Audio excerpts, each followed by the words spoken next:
Hello. Hello अस्सलाम वालेकुम। कौन अक्कू भाई? हाँ भाई कौन? हाँ भाई, वो कल आपकी सुना रिकॉर्डिंग मैंने यूट्यूब पे। कौन सी? वो तरावी के बारे में कुछ बता रहे थे, उसके अंदर मैंने कमेंट भी किया। आपने बोला कि बरेलवी आलिम और अकाबिर उलमा देवबंद भी मानते हैं कि 20 रकात तरावी है। तो जरा सा वो मतलब कहाँ पे है, मतलब कौन सी किताब? अरे भाई यार, आज मेरे भाई शबे कद्र की ताक रात है, ठीक है। आज तो इबादत करने दीजिए, आप भी इबादत कीजिए। 1000 महीनों से बढ़ के सवाब है, ठीक है। आप कल फोन कीजिएगा, आपको बता देंगे। चलिए, अच्छी बात है। ठीक है, अगर आपको अभी जानना है तो मैं खाली मैं 1-2 मतलब आपको हवाले दे देता हूँ, ठीक है। हाँ बता दीजिए। तो जो भाई, हाँ, जो हमारे देवबंदी भाई हैं और जो हमारे बरेलवी भाई हैं, दोनों हनफी हैं, ठीक है। इस चीज को आप मानते हैं? नहीं तो हनफी तो, लेकिन आपने बरेलवी का नाम लिया था ना। जी जी, वही बता रहा हूँ ना, बरेलवी देवबंदी दोनों हनफी है ना। तो हनफी यानी कि इमाम अबू हनीफा रहीमुल्लाह। तो इमाम अबू हनीफा रहीमुल्लाह के जो शागिर्द थे, ठीक है, इमाम मोहम्मद रहीमुल्लाह, वो अपनी मौता इमाम मोहम्मद में लाए हैं, ठीक है। अम्मी आयशा वाली जो हदीस है कि अम्मी आयशा रजी अल्लाह तआला अन्हा फरमाती हैं कि अल्लाह के नबी रमजान हो या गैर रमजान हो 11 रकातों से ज्यादा नहीं पढ़ते थे। तो इमाम मोहम्मद रहीमुल्लाह कहते हैं कि हमारा भी अमल इसी के ऊपर है, हम भी 11 रकात तरावी पढ़ते हैं, ठीक है। अच्छा, तो अब ये भाई इमाम मोहम्मद रहीमुल्लाह को देवबंदी भी मानते हैं, बरेलवी भी मानते हैं। नहीं, आपने बोला कि देवबंदी के आलिम ने लिखा है और बरेलवी के आलिम ने लिखा है। तो आलिम आप नहीं मानते इमाम मोहम्मद रहीमुल्लाह को? आलिम तो है, मतलब वो बरेलवी हैं, ये मतलब जानना। अरे तो बरेलवी उनको मानते हैं ना। बरेलवी तो दुनिया में कोई भी नहीं था। अहमद रजा खान साहब के पैदा होने के बाद बरेलवियत आई है ना वजूद में। ये कोई 1438 साल पहले थोड़ी ना था इनका वजूद। नहीं वजूद तो सब बरेलवी देवबंदी तो मेरे भाई बाद में आए हैं। सनाउल्लाह अमृतसरी की किताब है, मैंने पढ़ा था। तो उसमें क्या है? उन्होंने कुछ लिखा था कि मतलब ये बरेलवी जो अपने 200 साल पहले से मतलब चले आ रहे हैं, ऐसा कुछ लिखा था, मुझे ध्यान में नहीं है। नहीं भाई, ऐसा नहीं। उन्होंने कहा था कि जो बरेलवियों का जो अकीदा है, उनकी जो गुमराहियां हैं, ये 200 साल पहले से आई हुई हैं। यानी कि नबी को इल्म गैब था और ये था फला था, ये सब जो बातिल अकीदे हैं, ये 200 साल बाद अभी पिछले 200 सालों से आए हुए हैं। 200 साल पहले से इनका कोई भी मेरे भाई अकीदा वजूद नहीं था। अच्छा भाई, एक बात और पूछनी थी जी। इमाम बुखारी रहमतुल्लाह अलैह मुकल्लिद थे कि गैर मुकल्लिद? अरे अल्हम्दुलिल्लाह अहले हदीस थे। मुकल्लिद थे, चारों इमाम से भी थे? नहीं, मुकल्लिद नहीं थे मेरे भाई। मुज्तहिद जो होता है ना भाई, वो कभी भी मुकल्लिद नहीं होता है। बस इनके बारे में तो मतलब मैंने अभी देखा था नेट पर कि मुकल्लिद थे वो, आप बोल रहे? हाँ, इंटरनेट पे आप देखेंगे कि मतलब वो इमाम अबू हनीफा रहमुल्लाह के बारे में आता है कि मतलब भाई वो बाज लोग भाई ये कहते थे कि वो शाफई थे, बाज लोग कहते थे कि भाई वो मतलब वो क्या बोलते हैं हम्बली थे। और अधिकतर उलमाओं का जो मतलब भाई वो राजे कौल है वो ये है कि इमाम अबू हनीफा इमाम वो बुखारी रहमुल्लाह वो अहले हदीस थे। वो भाई वो हदीसों पे मेहनत करते थे, हदीसों को जमा करते थे, हदीसों पे अमल करते थे। वो अहले सुन्नत वल जमात अहले हदीस थे। और अगर उनको मान भी लिया जाए कि वो शाफई थे, अगर उनको मान भी लिया जाए वो शाफई थे, ठीक है, तो उन्होंने अपनी सही बुखारी में मतलब ये सारी जो मतलब ये हनफियत है और शाफियत है और मलकियत है और भाई ये हम्बलियत है, सबका उन्होंने रद्द किया है। आप समझ रहे हैं? इमाम अबू हनीफा रहीमुल्लाह के काफी मसलों का रद्द अल्हम्दुलिल्लाह बुखारी शरीफ में। इमाम शाफी रहीमुल्लाह के काफी मसलों का भाई वो रद्द भाई वो अल्हम्दुलिल्लाह बुखारी में। तो ये कैसे पॉसिबल हो सकता है कि वो शाफई हो और शाफइयों का रद्द करें? अच्छा, ऐसा है। लेकिन इमाम इब्न तैमिया भी उनके बारे में लिखा कि वो मुकल्लिद थे। है भाई? हेलो, इमाम इब्न तैमिया ने भी लिखा उनके बारे में मुकल्लिद थे वो। अरे भाई जोर से बोलिए, थोड़ा आवाज साफ नहीं आ रही भाई आपकी। मैं बोल रहा हूँ इमाम इब्न तैमिया ने भी लिखा है उनके बारे में कि वो मुकल्लिद थे। अरे मुकल्लिद नहीं थे मेरे भाई, वो किसी के लिखने से क्या हो जाता है? मतलब उन्होंने गलत लिखा फिर इमाम इब्न तैमिया ने, उनको मानते हो भाई, ना? भाई इब्राहिम बिन अब्दुल लतीफ बिन मखदूम मोहम्मद हाशिम अल टटवी अल सिंधी अल अल-हनफी रहमुल्लाह फरमाते हैं कि ताजुद्दीन सुबकी रहमुल्लाह ने इमाम बुखारी रहमुल्लाह के मुतालिक तबकात में भाई ये ओपन कहा है, जिक्र किया है कि इमाम बुखारी रहमुल्लाह शाफिउल मसलक के थे, मगर हाँ, मतलब ये तो हो गया ना, शाफिउल मसलक थे। जी इसके आगे का कौल सुनिए, इसके आगे उतरा हुआ है कि मगर अल्लामा नफीसुद्दीन सुलेमान बिन इब्राहिम अल अलवी रहमुल्लाह ने इसका इनकार किया है, और बुखारी रहमुल्लाह के मुतालिक कहा है कि बुखारी रहमुल्लाह एक बड़े मुजतहिद थे, जैसे इमाम अबू हनीफा रहमुल्लाह, इमाम शाफई रहमुल्लाह, इमाम मालिक रहमुल्लाह, इमाम अहमद रहमुल्लाह, इमाम इमाम सुफियान सूरी रहमुल्लाह और इमाम मोहम्मद बिन हसन रहमुल्लाह थे।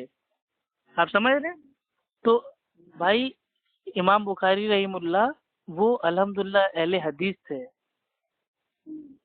हाँ, अगर इमाम अबू हनीफा रहमुल्लाह ने अगर अपनी जिंदगी में कहा होता कि हाँ मैं हनफी मुकल्लिद हूँ, या मैं शाफई मुकल्लिद हूँ, या मैं मलकी मुकल्लिद हूँ, या मैं हम्बली मुकल्लिद हूँ, तो हम मानते।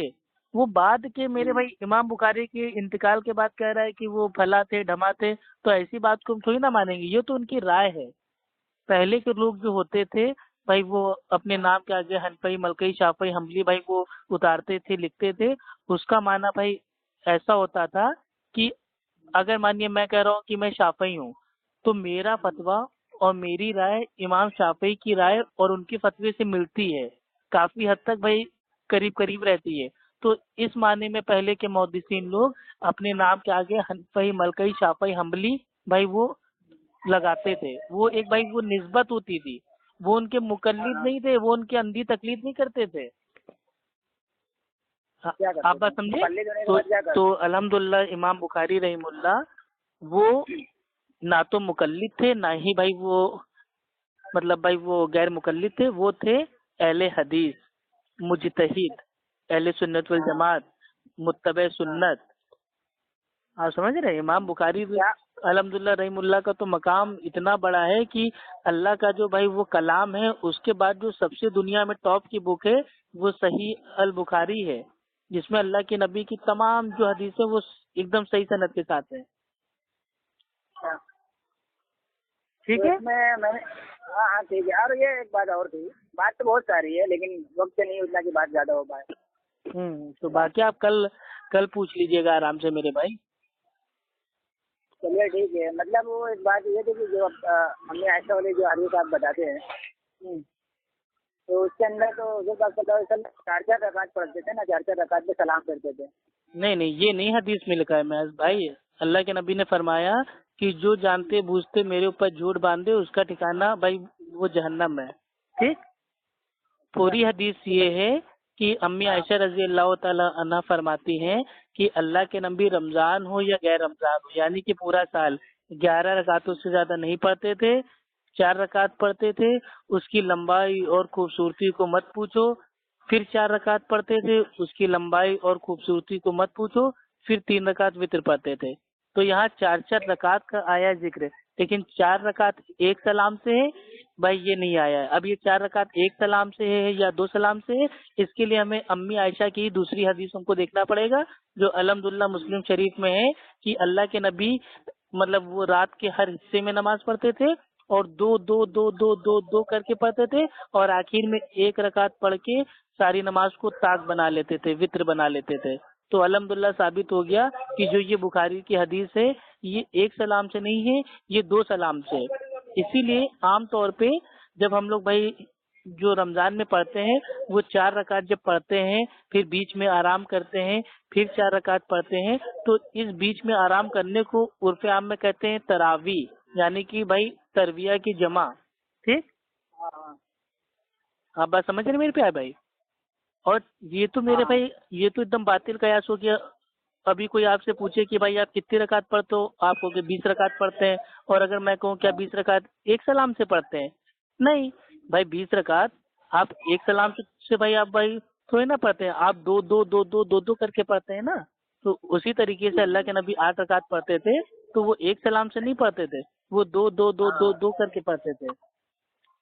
आप समझ रहे हैं? अब बहुत सारे मतलब हनफी मुकल्लिद हैं, वो सोचते हैं एक ही हदीस में सारी बातें आ जाएं, ایسا نہیں ہے. ایک بات ایک حدیث میں آئی ہے, اس کی جو وضاحت ہے بھائی وہ دوسری حدیث کرے گی, دوسری جو حدیث میں آدھی بات آئی ہے تو اس کی تیسری حدیث آئے گی. تو ساری حدیثوں کو جمع کر کے اس پہ عمل کرنا چاہیے. یہ نہیں کہ بعض قرآن کی آیتوں کو مانے بعض کو چھوڑ دے اور بعض حدیثوں کو مانے بعض کو چھوڑ دے. تو جو حدیث ہے امی عائشہ راوی ہیں, امی عائشہ کہہ رہی ہے 4 رکعت پڑھتے, اس کی لمبائی خوبصورتی کو مت پوچھو, پھر 4 رکعت پڑھتے, اس کی لمبائی خوبصورتی کو نہ پوچھو. اور دوسری حدیث میں کہہ رہی ہے مسلم کی کہ اللہ کے نبی رات کی نماز 2 رکعت 2 رکعت 2 رکعت 2 رکعت 2 رکعت پھر 1 رکعت. تو اللہ کے نبی رات کی نماز 2 کر کے پڑھتے تھے, یعنی کہ 4 رکعت 2 سلام سے, 1 سلام سے نہیں. ٹھیک ہے, سمجھ گیا, ٹھیک ہے سمجھ گیا. یہ 20 والی جو حدیث ہے جو عمر رضی اللہ تعالیٰ عنہ کے تعلق سے, تو یہ مطلب وہ لوگ پڑھتے تھے کہ نہیں پڑھتے تھے 20؟ نہیں دیکھیے, اللہ کے نبی کے دور میں 20 رکعت نہیں ہوتی تھی, نہ ہی عمر رضی اللہ تعالیٰ عنہ کے دور میں بھائی یہ 20 رکعت ہوتی تھی. اور کوئی صحابہ کا 20 رکعت تراویح کے اوپر کوئی اجماع نہیں ہے. یہ اجماع کا بھائی یہ لوگوں کو چورن بس بھائی یہ دے دیا جاتا ہے کہ ہاں 20 رکعت تراویح پہ اجماع ہو گیا, صحابہ جمع ہو گئے. تو یہ اجماع کا بہت بڑا جھوٹا چورن ہے, اس کو آپ کھائیے گا بھی مت, ورنہ آپ کا بھائی جو ہاضمہ ہے نا خراب ہو جائے گا. ٹھیک ہے, 20 رکعت تراویح کی اس دنیا میں ایک بھی صحیح حدیث نہیں ہے. 20 رکعت جو تراویح اس کی تمام حدیثیں بھائی وہ ضعیف ہیں. ٹھیک ہے, اور بھائی وہ بڑے بڑے بھائی وہ حنفی عالموں کا کلام ہے. ٹھیک ہے, علامہ عینی حنفی اور بھائی وہ ملا علی قاری, مطلب بڑے بڑے آپ کے حنفی عالموں نے کہا ہے 20 رکعت جو تراویح کی حدیث ہے وہ ضعیف ہے. شاہ عبد الحق محدث بھی 20 پڑھ گئے تھے. تو 20 پڑھنا جائز ہے نا. ارے 20 آپ بھی پڑھو, 20 ہم بھی پڑھیں گے, سارے بھائی ساتھ میں مل کے 20 پڑھیں گے نا. 20 پڑھنے میں مسئلہ نہیں ہے. 20 رکعت سنت ہے یہ نہیں ہے, 8 رکعت سنت ہے, 11 رکعت سنت ہے. مطلب بڑے بڑے محدث سنت کو چھوڑ رہے ہیں نا پھر وہ آپ کے حساب سے. کیوں میرے بھائی, رات کی نماز ہے بھائی, آدمی 20 کب پڑھے گا؟ جب وہ 8 پڑھ لے گا, اس کے بعد 12 بھائی اگر وہ اپنی نفل پڑھ لے گا تو سنت تو اس کو مل ہی جائے گی نا. اب جیسے میں ہوں, اگر مجھے 20 رکعت پڑھنا ہوگا تو میں 8 رکعت پڑھوں گا بھائی, میں سنت سمجھ کے کہ ہاں یہ اللہ کے نبی کی رکعتوں کی تعداد ہے, یہ سنت 8 رکعت ہے. اس کے بعد زائد بھائی میں 12 رکعت بھائی میں وہ نفل پڑھ لوں گا تو میری 20 ہو جائیں گی. تو 20 رکعت پڑھنا بھائی یہ جائز ہے, لیکن یہ سنت نہیں ہے اللہ کے نبی کی. اللہ کے نبی نے اپنی ساری زندگی کبھی بھی رات کی نماز 20 رکعت تراویح نہیں پڑھی. وہی تو میں بتانا چاہ رہا ہوں کہ یہ بڑے بڑے محدثین 20 تو پڑھ رہے تھے محدثین, تو یہ اللہ کے نبی کی سنت چھوڑ رہے ہیں آپ کے بقول. تو چھوڑ کہاں رہے میرے بھائی, 20 بھائی جو یہ بڑے بڑے محدثین بھائی جو یہ 20 رکعت پڑھتے تھے یا پڑھنے کو بول رہے ہیں, وہ پہلے 8 پڑھتے تھے نا, 8 کے بعد 12 پڑھتے تھے نا, تبھی تو 20 ہوگی. نہیں تو ایسا تو کہیں لکھا نہیں کہ پہلے 8 پڑھتے تھے, ایسا کہیں لکھا دیجیے. ارے لکھا نہیں, یہ تو پریکٹیکل بات ہے نا. آپ کو اگر 20 رکعت پڑھنا ہے تو بھائی اس بیچ میں 8 آئے گا کہ نہیں؟ 8 آئے گا, وہ تو لازم ہے آنا. 20 ہے تو 8 تو آنا ہی ہے. تو پھر جب 8 آ جائے گا تو ان کی سنت کمپلیٹ ہو جائے گی, اس کے بعد اپنی وہ نفل پڑھتے رہیں. ایسا لکھتے کہ ہاں 8 سنت سے ہے, 20 پڑھو مت پڑھو. اچھا بھائی ٹھیک ہے, میری امی آواز دے رہی ہے. دیکھیے محدثین, آپ ایک طرفہ محدثین کو آپ نہ دیکھیے, بڑے بڑے جمہور علماء, امام بخاری رحمہ اللہ وہ خود میرے بھائی وہ تراویح تہجد وطر کو ایک ہی مانتے تھے, اور تینوں کے باب میں بھائی وہ 11 حدیث والی حدیث کو لے کے آئے. ٹھیک ہے, آپ ایک بار تحقیق کر لیجیے, ان سے بڑا محدثین اس دنیا میں کوئی نہیں پیدا ہوا ہے.